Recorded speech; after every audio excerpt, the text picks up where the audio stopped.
Mahmud, writ শুনানি কখন শুরু হবে? ধন্যবাদ টিপু।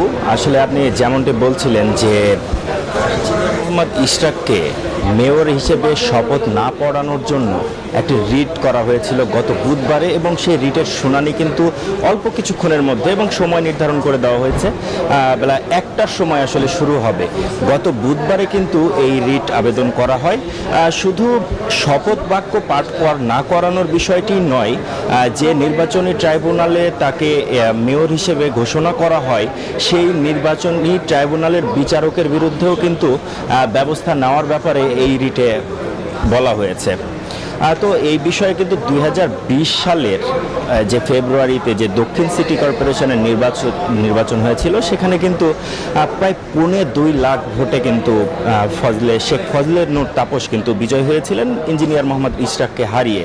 তো এই নির্বাচনী আদালত কিন্তু সেই নির্বাচনী ফলকে বিভ্রান্ত ঘোষণা করেন, অর্থাৎ সেই ফল কিন্তু আসলে বাতিল ঘোষণা করে কিন্তু ইঞ্জিনিয়ার ইশরাককে আসলে মেয়র ঘোষণা করা হয়, এবং সেটা ছিল 27শে মার্চ, গত 27শে মার্চ, এবং তারপরে 27 এপ্রিল কিন্তু আসলে তাকে নির্বাচন কমিশন থেকে আসলে গেজেট প্রকাশের মাধ্যমে তাকে মেয়র ঘোষণা করা হয়। তো এই ছিল আসলে এখন পর্যন্ত হাইকোর্ট প্রাঙ্গণ থেকে আমার কাছে সর্বশেষ। পরবর্তীতে শুনানি শেষে রিটের বিস্তারিত তথ্য আপনার মাধ্যমে জনগণের কাছে তুলে ধরা হবে।